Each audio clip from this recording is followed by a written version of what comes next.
قرآن مجید میں اللہ رب العزت نے فرمایا وَمَا أَرْسَلْنَاكَ إِلَّا رَحْمَةً لِلْعَالَمِينَ، کہ پیغمبر رحمت کے سوا کسی اور سے اس کے مقابل کی کوئی اور چیز نبی میں کچھ نہیں ہے، رحمت ہی رحمت ہے۔ آپ کو عالم کے لیے رحمت بنا کر دے گا، سارے عالموں کے لیے رحمت بنا کر دے گا، ایک عالم کے لیے نہیں، ہر عالم کے لیے آپ رحمت ہی رحمت اور سراپا رحمت ہے۔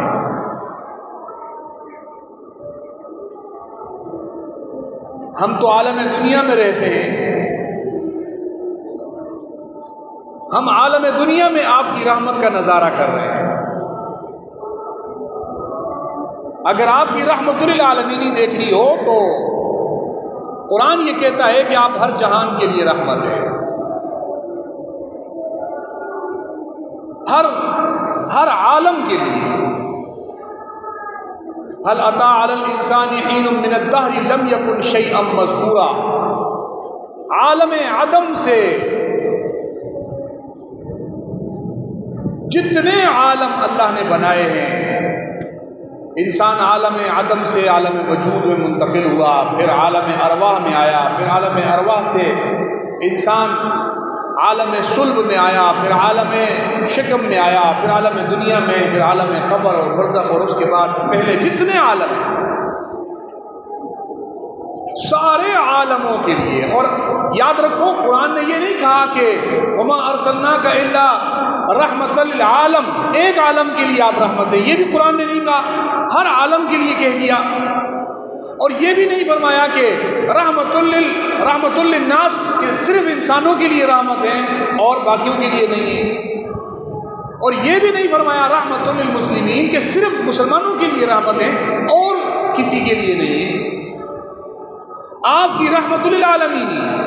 جس طرح سے ہر عالم میں موجود، ہر عالم کے لیے رحمت، ایسے ہی آپ کی رحمت للعالمین اس کا وہ رحمت العالمین آپ کی انسانوں پر بھی ہے، مسلمان پر بھی ہے، غیر مسلم پر، ہر ایک پر آپ کی رحمت للعالمین۔ اور بہت آسان سمجھانے کے لیے کہا جاتا ہے کہ دیکھو نبی پاک صلی اللہ علیہ وسلم کو کافر نہیں مانتا، آپ کے نبوت کا انکار کرتا ہے، آپ کی نعوذ باللہ وہ نبی پاک صلی اللہ علیہ وسلم کی رسالت پر ایمان نہیں لاتا، لیکن اس کے باوجود بھی کافر اللہ کی پکڑ سے بچا ہوا ہے۔ دنیا میں اللہ نے اس کو خوب ڈھیل دے رکھی ہے، کفار کے کنبے، کفار کے قبیلے، کفار کے ممالک وہ مل کر جرائم کا وہ ارتکاب کرتے ہیں کہ جو ارتکاب شاید قوم عاد اور سمود نے بھی نہیں کیا، لیکن آج ان پر قوم عاد اور سمود کی طرح عذاب نہیں آ رہا۔ یہ نبی پاک صلی اللہ علیہ وسلم کی رحمت للعالمین ہے۔ آپ ہاتھ نہ اٹھاتے ان کے لیے دعاؤں کے لیے، آپ اس امت پر اجتماعی عذاب سے خاتمہ اور اس کی روکنے کی دعا نہ کرتے اللہ رب العزت سے، تو پھر ان پر بھی قوم شعیب اور قوم سمود اور قوم عاد پر عذاب کوئی روک سکتا تھا؟ یہ نبی پاک صلی اللہ علیہ وسلم کا اللہ کی جانب سے آپ کو رحمت للعالمین بنانے کا فائدہ ہے، جسے مسلمان بھی جس سے فائدہ اٹھا رہا ہے اور کافر بھی جس سے فائدہ اٹھا رہا ہے۔ فرق اتنا ہے کہ کافر کو دنیا کے اندر پکڑا نہیں جا رہا، عذاب نہیں مل رہا، مسلمان کو دنیا میں بھی عذاب نہیں ملے گا اور آخرت میں بھی نہیں ملے گا، لیکن دنیا کے اندر اس عالم میں نبی پاک صلی اللہ علیہ وسلم کے رحمت للعالمین ہونے کا فائدہ وہ بھی اٹھا رہے ہیں۔ نبی نے اگر کسی کو واعظ اور نصیحت کیا ہے تو یہ بھی آپ کی رحمت للعالمین کا ایک نمونہ تھا، آپ نے کسی کو پڑھایا یہ بھی آپ کی رحمت للعالمین کا نمونہ تھا، آپ نے کسی کو اچھی بات کا حکم دیا یہ بھی آپ کی رحمت للعالمین کا نمونہ تھا، آپ نے کسی کو برے کام سے روکا یہ بھی آپ کی رحمت للعالمین کا ایک نمونہ تھا۔ بلکہ دوسرے لفظوں میں کہوں تو آپ کا کھڑا ہونا کو سمجھانے کے لیے یہ آپ کی رحمت للعالمین کا نمونہ تھا، اور آپ کا گھوڑے پر سوار ہو کر دشمن سے لڑنے جانا اور تلوار اٹھانا بھی آپ کی رحمت للعالمین کا نمونہ تھا۔ طبیب اور ڈاکٹر کسی انسان کا دشمن نہیں ہوتا، لیکن وہ طبیب اور ڈاکٹر انسان کا دشمن ہو سکتا ہے، باوجود اس کے کہ ہمارا نظریہ یہی ہوتا ہے، ہم اپنے مریض کو ڈاکٹر کے حوالے کر دیتے ہیں کہ وہ کچھ بھی کرے، چیر پھاڑ کر کے اس کے آپریشن کرے، کچھ کیوں جی؟ کیونکہ یہ نقصان نہیں چاہتا، یہ فائدہ چاہ رہا ہوگا، یہ اس کے اندر سے فاسد مادہ نکالے گا جس سے انسان کا جسم صحیح سالم رہے گا۔ نبی پاک صلی اللہ علیہ وسلم کا تلوار اٹھانا اور میدان جنگ میں جانا، پھر بدر، احد اور خیبر اور فتح مکہ اور ان جیسی جنگوں میں اور حنین جیسی جنگوں میں پھر آپ کا کہیں سفر کرنا، کہیں تلوار چلانا، کہیں دشمن کو مارنا، وہ صرف اس لیے تھا کہ انسانیت کا جو فاسد مادہ ہے جس سے انسانیت کو نقصان ہونے کا خطرہ ہے، اس فاسد مادہ کو نکالا جائے تاکہ انسان پر اور انسانیت پر آپ کی رحمت العالمین کا نمونہ ظاہر ہو۔ اور پھر میں نے بتایا کہ جس طریقے سے نبی پاک صلی اللہ علیہ وسلم نے نبی پاک صلی اللہ علیہ وسلم کائنات کے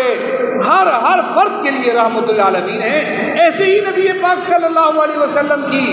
رحمت للعالمین صرف انسانوں پر نہیں، صرف مسلمانوں پر نہیں، بلکہ آپ کی رحمت العالمین کا نمونہ اگر دیکھنا ہو تو اس سے جانوروں کو بھی فائدہ پہنچا ہے۔ حدیثوں میں آتا ہے، معجزات میں نبی پاک صلی اللہ علیہ وسلم کے معجزات میں ہے کہ ایک شخص ایک اونٹ کو لے کے جا رہا تھا، وہ نبی پاک صلی اللہ علیہ وسلم کے قریب آیا اونٹ، اور آپ کے قدموں میں سر رکھ کے کچھ کہنے لگا، بڑبڑانے لگا، تو نبی پاک صلی اللہ علیہ وسلم نے اس اونٹ کے مالک کو بلا کر کہا کہ تمہیں پتہ ہے یہ اونٹ تمہاری شکایت لگا رہا ہے، یہ مجھ سے کہہ رہا ہے کہ مجھے میرا مالک کھانے پینے کو کم دیتا ہے، کام زیادہ لیتا ہے، اس لیے جتنا کھانا دیا کرو کام اتنا لیا کرو۔ حقوق صرف انسانوں کے آپ نے نہیں بتائے،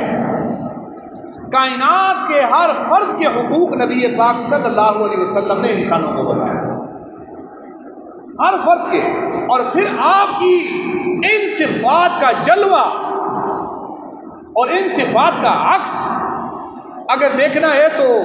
اللہ رب العزت نے تمام صحابہ اکرام پہ ان عکسوں کو اور ان جلووں کو یوں پھیلایا ہوا ہے کہ آپ کو صحابہ اکرام کے اعمال سے یوں نظر آتا ہے جیسے یہ نبی پاک صلی اللہ علیہ وسلم کے واضح جانشین ہیں اور حقیقی جانشین ہیں۔ حقیقت میں اگر آپ نے ان کی جانشینی کا مظاہرہ کرنا ہو، صداقت دیکھنی ہو، تو آپ کو نبی کی صداقت کا عکس جناب صدیق اکبر میں نظر آئے گا، آپ کو جناب نبی پاک صلی اللہ علیہ وسلم کا اشداء علی الکفار ہونا اور فاروق ہونا، عادل ہونا، منصف ہونا، کفر کے لیے سخت اور آپس میں رحم دل ہونا۔ اگر یہ عکس کسی نے دیکھنا ہو، یہ نمونہ دیکھنا ہو، تو فاروق اعظم رضی اللہ عنہ میں دیکھے۔ اگر کسی نے نبی کی حیا، سخاوت اور نبی پاک صلی اللہ علیہ وسلم کی غنا دیکھنی ہو، آپ کا عکس دیکھنا ہو، جلوہ دیکھنا ہو، نمونہ دیکھنا ہو، تو جناب سیدنا عثمان غنی رضی اللہ عنہ میں نظر آتا ہے۔ اور اگر کسی نے نبی کی شجاعت دیکھنی ہو، دلیری اور بہادری دیکھنی ہو، نبی کی قضا اور علم اور حلم دیکھنا ہو، تو جناب علی المرتضیٰ رضی اللہ عنہ میں نظر آتا ہے۔ نبی پاک صلی اللہ علیہ وسلم کا قناعت دیکھنی ہو، آپ کا اگر آپ کسی نے آپ کا صبر دیکھنا ہو، استقامت دیکھنی ہو، تو جناب سیدنا ابو ذر غفاری میں نظر آتا ہے۔ اگر کسی نے نبی پاک صلی اللہ علیہ وسلم کی عاجزی، انکساری اور اللہ کے سامنے اپنے آپ کو کچھ نہ سمجھنا، ہیچ سمجھنا، اگر آپ کی عجز اور انکساری کا نمونہ دیکھنا ہو تو سیدنا بلال رضی اللہ عنہ میں نظر آتا ہے۔ اور یوں آپ صحابہ کو ایک ایک کو پڑھتے جائیں، آپ کو نبی پاک صلی اللہ علیہ وسلم کا عکس ان میں نظر آتا جائے گا، تو آپ کا جلوہ صحابہ اکرام میں نظر آتا ہے۔ نبی پاک صلی اللہ علیہ وسلم نے اپنے دست مبارک سے پہلی اسلام کی جو جماعت تیار کی اپنے ہاتھوں سے،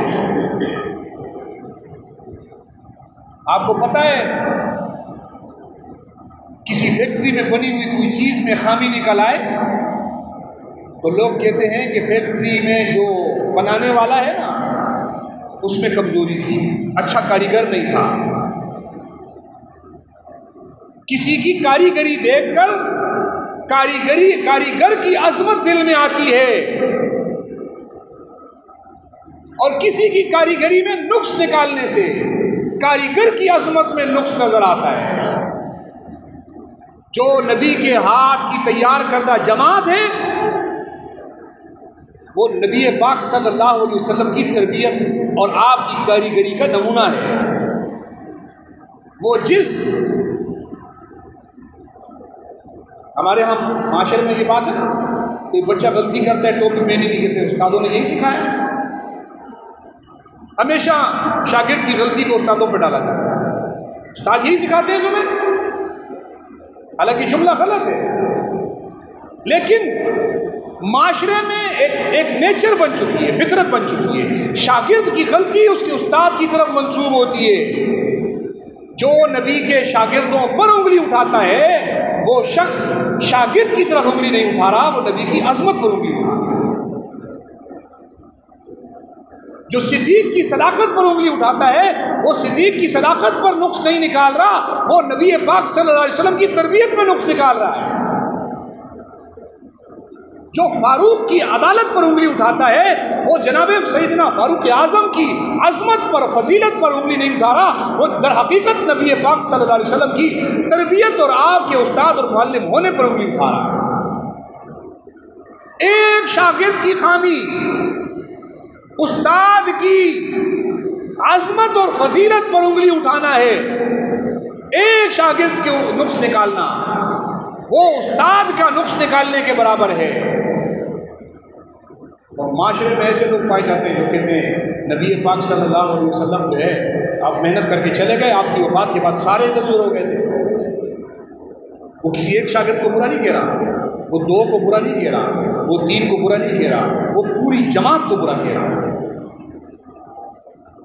اور ایسے لوگ معاشرے میں موجود ہیں، بڑے طریقے سے آتے ہیں۔ کبھی جناب اس لیے آتے ہیں جی ہم اختلاف نہیں چاہتے، ہم اتحاد چاہتے ہیں، ہمارا مقصد لڑائی کرنا نہیں ہے، ہم تو جناب یہ سارے طبقے، قوم، قبیلوں اور قوموں کو، جماعتوں کو اکٹھا کرنے کے لیے بیٹھے ہوئے ہیں۔ کوئی ایک آدھ کانفرنس بھی کر دیتے ہیں، اسلام آباد میں بیٹھے ہوئے ایک آدھ کانفرنس بھی کر دی، دو چار ادھر سے دو چار ادھر سے بولی بلا کے اکٹھے کر لیے، اور ان کو بتایا کہ ہم جناب کسی فرقے کے ترجمان نہیں ہیں، ہم تو ہر ایک کی بات کرتے ہیں جی۔ وہی فرد بیٹھ کر ممبر پر بیٹھ کر کہتا ہے کہ نبی کی وفات کے بعد صحابہ آپ کے نقش قدم سے ہٹ گئے۔ میں نے بتایا کہ ایک شاگرد کو برا کرتے ہوئے دیکھتے تو کیا کہتے ہیں؟ استاد نے یہ سکھایا، استاد کی تربیت پر ایک شاگرد سے انگلی اٹھانا شمار ہوتا ہے۔ دوسرا بندہ سامنے کھڑا ہوا کہتا ہے بھائی استاد شاگرد پر انگلی اٹھا کر تم اس کی استاد کا نقص بیان کر رہے ہو، تم شاگرد کی برائی نہیں کر رہے، اس کے استاد کی برائی کر رہے ہو۔ اور جو یہ نظریہ رکھ کے بیٹھا ہوا ہو کہ نبی کے سارے شاگرد نعوذ باللہ نبی کی وفات کے بعد ادھر ادھر ہو گئے تھے، بتاؤ وہ نبی پاک صلی اللہ علیہ وسلم کی توہین کا ارتکاب نہیں کرتا؟ اس سے بڑی توہین اور کیا ہو سکتی ہے؟ اس سے بڑی گستاخی اور کیا ہو سکتی ہے؟ میرا نظریہ یہ ہے، قرآن یہ کہتا ہے، قرآن تو اللہ کا کلام ہے، یہ یاد رکھو، قرآن مخلوق نہیں ہے، قرآن ہمیشہ سے ہے کیونکہ اللہ کا کلام ہے، اللہ کی صفت ہے، اور اللہ کا کلام اور اللہ کی صفت ہمیشہ سے ہمیشہ رہے گی، اس میں کوئی رد و بدل نہیں ہو سکتا۔ حضرت آدم دنیا میں نہیں آئے تھے تب بھی اللہ کا کلام وجود میں تھا، اللہ کا کلام تھا، تو اس وقت بھی کلام میں یہی لکھا ہوا تھا محمد الرسول اللہ والذین معہ اشداء علی الکفار رحماء بینہم تراہم رکعا سجدا۔ قرآن میں تب بھی لکھا ہوا تھا جب نبی پاک صلی اللہ علیہ وسلم نے اعلان نبوت نہیں فرمایا تھا، جب آپ کے والدین عبداللہ اور آمنہ پیدا نہیں ہوئے تھے، جب آپ کے بابا حضرت ابراہیم نہیں پیدا ہوئے ہیں، جب آپ اولاد آدم میں سے حضرت آدم وجود میں نہیں آئے تھے، تب بھی قرآن میں یہ لکھا ہوا تھا نبی کے جو ساتھی ہوں گے وہ کیسے ہوں گے؟ والذین معه اشداء علی الکفار، وہ کافروں پر سخت ہوں گے، رحماء بینہم، آپس میں رحم دل ہوں گے، تراہم رکعا سجدا، تم انہیں ہمیشہ عبادت میں پاؤ گے، کبھی رکوع کر رہے ہوں گے، کبھی سجدہ کر رہے ہوں گے، نماز پڑھ رہے ہوں گے۔ اور قرآن صرف صحابہ کی یہ فضیلت نہیں بتاتا کہ وہ نبی کی فضیلت بتاتے ہوئے قرآن نے ترتیب کیسی رکھی ہے، والذین معه پہلا بتایا، یہ جو جن کا تذکرہ ہو رہا ہے یہ بعد کے مسلمان نہیں، یہ والذین معه کا تذکرہ ہے جو نبی کے ساتھ ہوں گے۔ والذین معه یہ نبی کے ساتھ ہوں گے، ان کی صفات کیا ہوں گی؟ کہا اشداء علی الکفار، آئیں گے بعد میں، پہلے قرآن میں لکھا ہوا ہے اشداء علی الکفار، کافروں کے لیے سخت ہوں گے، آپس میں ایک دوسرے کے لیے رحم دل ہوں گے، عبادت ہی عبادت ان کی زندگیوں میں آپ کو نظر آئے گی۔ اور یاد رکھو یہ عبادت ان کا کوئی کسی اور نیت اور مقصد کے لیے نہیں ہوگا، یبتغون فضلا من اللہ ورضوانا، وہ مسلمان بھی اسی لیے ہوں گے کہ ان کو اللہ کی رضا چاہیے ہوگی، اور وہ عبادت بھی اسی لیے کریں گے ان کو اللہ کی رضا چاہیے ہوگی، ان کی نیتوں میں کوئی اور مقصد نہیں۔ اللہ کہتا ہے میں گواہی دے رہا ہوں یہ نبی کے ساتھ والے لوگوں کے دلوں میں عبادت کے بعد عبادت کے ساتھ ساتھ نیت بھی خالص اللہ کی رضا ہے، جن کی نیتوں تک کی گواہی قرآن دے، جن کی عبادتوں کی گواہی قرآن دے، اور خدا خود جن کی نیتوں کی گواہی دے، اس پر انگلی کون اٹھاتا ہے؟ جس کا پڑوسی بھی اس کی گواہی نہیں دیتا کہ یہ اچھا ہے، جس کا محلے دار بھی اس کے بارے میں یہ گواہی نہیں دیتا یہ اچھا ہے، جس کا قوم اور قبیلے کا فرد بھی یہ گواہی دینے کو تیار نہیں کہ یہ بندہ صحیح آدمی ہے، اس کا گھر کا افراد خانہ اس کے بارے میں یہ گواہی دینے کو تیار نہیں کہ یہ اچھے لوگ ہیں، وہ صحابہ کی عظمت اور فضیلت پر انگلی اٹھاتے ہیں جن صحابہ کے مقام، مرتبے، عبادت اور ان کے تقوی، اخلاص اور صحیح نیت کو قرآن بیان کرتا ہے۔ اسی لیے ہم یہ کہا کرتے ہیں کہ صحابہ ان کو نہیں کہتے کہ مدینہ سے گزر رہے تھے کسی قافلے میں اور دیکھا جی یہاں کوئی نبوت کا دعویٰ کرتا ہے، آئے بیٹھے سبق پڑھا مسلمان ہو کر صحابی بن گئے، یہ صحابی کی تعریف میں نہیں آتا۔ مکہ کسی کام سے آئے تھے، دیکھا ایک آدمی نبوت کا اعلان کر کے وہاں دعوت دے رہا تھا، بیٹھ گئے کلمہ پڑھ کے مسلمان، یہ صحابی اس کو نہیں کہا جاتا۔ صحابی ان کو کہا جاتا ہے کہ اللہ جب مخلوق کو پیدا کر رہا تھا تو اللہ نے روحیں چنی تھی، یہ صحابی بننے کے لائق روح ہے، اسے ابو بکر بنانا ہے، یہ فاروق اعظم بننے کے لائق روح ہے، اسے فاروق اعظم بنانا ہے۔ صحابہ چلتے پھرتے مسلمان نہیں تھے کہ جو گزرتے ہوئے مسلمان ہو گئے، صحابہ وہ لوگ تھے جن کو اللہ نے چن چن کر مسلمان بنایا۔ ہم اپنے بارے میں کہتے ہیں نا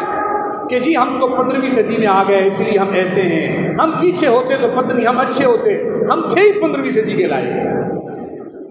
ایسے نہیں ہم 15ویں صدی میں آ گئے، ہم تھے اس زمانے کے لائق۔ صحابہ اس زمانے کے لائق تھے جس زمانے میں ان کو ہونا تھا۔ وہ میں ایک واقعہ سناتا ہوں کہ ایک آدمی بڑا کبھی کبھی آئے بڑھتا کہ جی کاش میں صحابہ کے زمانے میں ہوتا تو میں بھی صدیق اکبر سے کم نہ ہوتا، میں فاروق اعظم کے زمانے میں ہوتا میں بھی کم نہ ہوتا، میں بھی صحابہ کے زمانے میں ہوتا میں بھی بڑا خوب نبی سے محبت اور نبی کی خدمت اور نبی پاک صلی اللہ علیہ وسلم سے محبت ایسی کر کے دکھاتا، میں بھی پیچھے نہیں ہوتا۔ اسے یہ پتہ نہیں تھا کہ میں 15ویں صدی کا ادھر ہوتا تو میں 15ویں صدی والا ہی ہوتا، کیونکہ کچھ لوگ وہاں ایسے بھی تھے جو آج 15ویں صدی کے بھی سے بھی گئے گزرے لوگ تھے، وہاں کچھ ایسے بھی تھے ابو جہل جیسے جو 15ویں صدی کے مسلمانوں سے بھی، یہ ظاہر ہے کہ ہم تو پھر بھی مسلمان تو ہیں کم سے کم، وہ تو اس سے بھی گئے گزرے لوگ تھے، آج کے کافر سے بھی زیادہ گئے گزرے، کیونکہ جس طرح آج کا مسلمان صحابہ کے مقام اور مرتبے کو، فضیلت کو نہیں پہنچ پاتا، ایسے ہی آج کا کوئی کافر ابو جہل کے کفر کو بھی نہیں پہنچ سکتا۔ جس طرح صحابہ نبی کو دیکھ کر مومن ہوئے اور اتنا بڑا مقام پایا، تو ابو جہل اور نبی کو دیکھ کر بھی مسلمان نہیں ہوا، اسی لیے اس کا کفر بھی بہت خطرناک ہے۔ وہ زمانہ ایسا تھا کہ 2 حصوں میں لوگ تھے، یا ادھر ہیں یا ادھر ہیں، وہ جو بیچ والے لوگ تھے نہ ان کو ادھر والے مانتے تھے نہ ادھر والے مانتے تھے،